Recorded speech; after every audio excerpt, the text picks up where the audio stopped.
नमस्कार साथीहरू, यस युट्युब च्यानलमा तपाईहरुलाई स्वागत छ। तपाईहरु यस बेस्ट कोरियन ल्याङ्ग्वेज अनलाइन क्लासमा तपाईहरुलाई स्वागत छ। हामीहरु यस युट्युब च्यानलबाट इपिएस सम्बन्धी जानकारी र इपिएस को विभिन्न कुराहरू र इपिएस मा के कस्ता क्वेशनहरू सोधिन्छ र इपिएस मा सबैभन्दा महत्त्वपूर्ण कुराहरू के हो भन्ने कुरा तपाईहरुलाई उपलब्ध गराउने छौं। कृपया यस च्यानललाई सब्स्क्राइब गर्नुभएको छ भने सब्स्क्राइब गर्नुहोस्।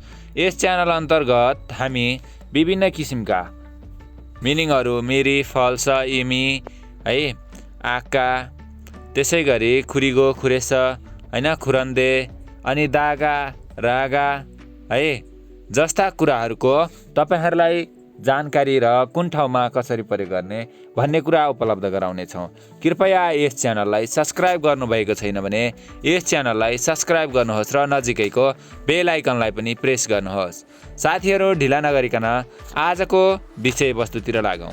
आजको विषयवस्तु छ च्याप्टर 14, है, च्याप्टर 14 मा रहेको छ च्याप्टर 14 को मिनिङ, है। आज हामी च्याप्टर 14 को मिनिङ हेर्न गइरहेका छौं। च्याप्टर 14 मा रहेको छ साथीहरू, च्याप्टर 14 मा रहेको छ छनुन बिबिम्पाबुल 먹을래요, है। छनुन भनेको म चाहिँ, है, छनुन भनेको म चाहिँ, है, छनुन बिबिम्पाबुल 먹을래요, है, छनुन, है, छनुन भनेको म चाहिँ बिबिम्पाबुल, है, बिबिम्पाबुल भनेको, है, मिक्स राइस। अब अर्को के छ त 먹을래요, है, खाने छु, म चाहिँ मिक्स राइस खाने छु भन्ने च्याप्टर अन्तर्गत रहेर हामी मिनिङहरू हेरौँ, है। खागुजम भनेको फर्निचर पसल, है, खागुजम भनेको फर्निचर पसल।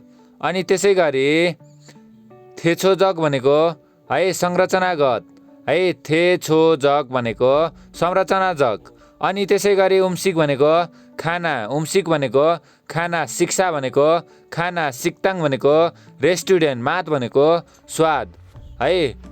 उम्सिगुई मात भनेको खानाको स्वाद, उम्सिगुई मात भनेको खानाको स्वाद, उम्सिगुई मात भनेको खानाको स्वाद। अब उम्सिगुई मेन्यु भनेको खानाको मेनु, उम्सिगुई मेनु भनेको खानाको मेनु। म्यादबुन भनेको कतिजना, है, म्यादबुन भनेको कतिजना, म्यादबुन भनेको कतिजना। छारी, छारी भनेको सिट, है, छारी भनेको सिट अथवा ठाउँ, है, छारी भनेको सिट। अब इचोक, इचोक भनेको यतातिर, है, इचोक भनेको यतातिर, इचोक भनेको यतातिर। अनि त्यसैगरी अर्को छ, है, इचोक भनेको यतातिर, है, इचोक भनेको यतातिर। चिगे, चिगे भनेको, है, ग्रेभी अथवा सुप, है, झोल, है, तातो ग्रेभी अथवा झोल, है। चिगे भनेको के हो त तातो ग्रेभी अथवा झोल। अब खिम्ची चिगे, है, खिम्चीको, है, ग्रेभी, खिम्चीको सुप, तातो सुप, है। खिम्ची चिगे भनेको खिम्चीको तातो सुप, है। खुरम भनेको त्यसो भए, खुरम भनेको त्यसो भयो। मेन्यु फान भनेको मेन्यु बोर्ड, है, मेन्यु चार्ट, है। मेन्यु फान भनेको के हो त मेन्यु चार्ट। मेन्यु भनेको मेन्यु, मूल्य दर भएको बुक, है। मेन्यु भनेको रेट लिस्ट भएको बुक, मेनु बुक। अनि त्यसैगरी फाप भनेको भात, है, फाप भनेको भात, है। सुत्काराक भनेको चम्चा, है, सुत्खाराक भनेको, सुत्काराक भनेको चम्चा, है, सुत्काराक भनेको चम्चा। अनि त्यसैगरी, है, छत्काराक भनेको चपस्टिक, है, छत्काराक भनेको चपस्टिक। उइसा भनेको डाक्टर अथवा विचार, है, उइसा भनेको के हो त डाक्टर अथवा विचार हो। अनि त्यसैगरी नाथा नेगना भनेको देखा पर्ने वा, है, नाथा नेगना वा, है, नाथा नेगना भनेको देखा पर्ने, है, नाथा नेगना भनेको देखा पर्ने, है। त्यसैगरी अर्को छ, है, छुरो, छुरो भनेको मुख्य गरी, है, छुरो भनेको मुख्य गरी, है, छुरो भनेको के हो त मुख्य गरी। अनि छिनान साराम भनेको आत्मीय मान्छे, छिनान साराम भनेको आत्मीय मान्छे, है। अनि त्यसैगरी खेक्सिक भनेको औपचारिकता, है, खेक्सिक भनेको औपचारिकता, खेक्सिक भनेको औपचारिकता। अनि त्यसैगरी छङमाल भनेको साँच्चीकै, है, छङमाल भनेको साँच्चीकै। छोगुम भनेको अलिकति, है, छोगुम भनेको अलिकति। हाजिमान, है तर पनि है आजिमान भनेको तर पनि तापनि अब खोङ्गी भनेको सादा भात है खोङ्गी भनेको सादा भात है खोङ्गी भनेको सादा भात हानखोङ्गी भनेको एक कचौरा सादा भात है हानखोङ्गी भनेको एक कचौरा सादा भात हाङखोङ्गी भनेको एक कचौरा सादा भात अनि त्यसै गरी अर्को छ खुरुद भनेको है कचौरा है खुरुद भनेको कचौरा खुरुद भनेको कचौरा छप्सी भनेको प्लेट है छप्सी भनेको के हो त प्लेट इनबुन भनेको जानको लागि भाग है इनबुन भनेको जानको लागि भाग है जानको लागि अथवा भाग इनबुन भनेको है अनि त्यसै गरी फुजङ भनेको है फुजङ भनेको नकारात्मक है फुजङ भनेको है नकारात्मक फुजङ भनेको नकारात्मक अथवा है नेगेटिभ है फुजङ भनेको नकारात्मक अथवा नेगेटिभ अनि त्यसै गरी अर्को छ फान्दे भनेको विपरीत है फुजङ भनेको नकारात्मक फान्दे भनेको के हो त विपरीत है फान्दे भनेको विपरीत अनि त्यसै गरी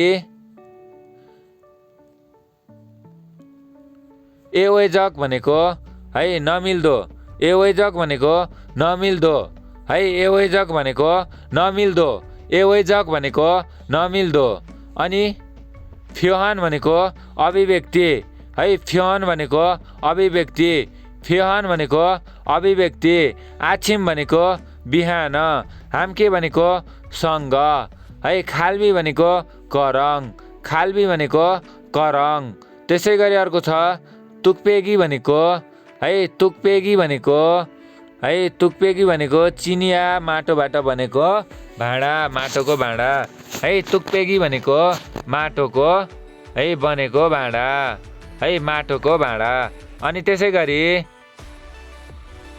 छोनोन भनेको है सेवक अथवा कामदार है छोङ्गबोन भनेको है छोङ्गबोन भनेको कामदार छोङ्गबोन भनेको कामदार अथवा सेवक है छोङ्गबोन भनेको कामदार अथवा सेवक अनि त्यसै गरी अर्को छ हान्सिक भनेको कोरियन खाना हान्सिक भनेको कोरियन खाना त्यसै गरी छुङसिक भनेको चाइनिज खाना है छुङसिक भनेको चाइनिज खाना है इल्सिक भनेको जापानिज खाना इल्सिक भनेको जापानिज खाना त्यसै गरी अर्को छ है इल्सिक भनेको के हो त जापानिज खाना है फुन्सिक भनेको पिठोबाट बनाइएको परिकार है फुन्सिक भनेको पिठोबाट बनाइएको परिकार अनि खान्सिक भनेको बिहान है दिउँसोको खाजा है खान्सिक भनेको खाजा है खान्सिक भनेको खाजा अब यासिक भनेको रात्रि खाजा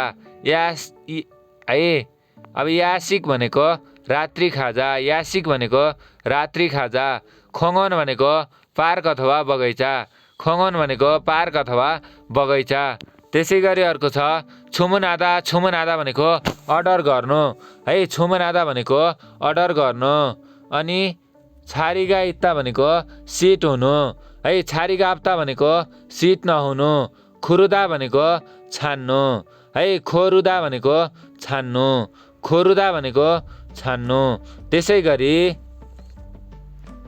सिखिदा भनेको अर्डर गर्नु छुमुनादा भनेको अर्डर गर्नु फेदालादा भनेको डेलिभरी गर्नु फेदालादा भनेको डेलिभरी गर्नु अनि मारादा भनेको कुरा गर्नु है मारादा भनेको कुरा गर्नु सुइदा भनेको है सुइदा भनेको लेख्नु सुइदा भनेको लेख्नु आनमेप्दा भनेको पिरो नहुनु आनमेप्दा भनेको पिरो नहुनु मेप्ता भनेको पिरो हुनु मेप्ता भनेको के हो त पिरो हुनु मासित्ता भनेको मिठो हुनु मासित्ता भनेको मिठो हुनु त्यसै गरी थाल्दा भनेको गुलियो हुनु थाल्दा भनेको गुलियो हुनु चादा भनेको नुन चर्को हुनु चादा भनेको नुन चर्को हुनु है सिन्गप्ता भनेको है नुन कम हुनु सिन्गप्ता भनेको खल्लो हुनु है नुन कम हुनु अनि त्यसै गरी सुदा भनेको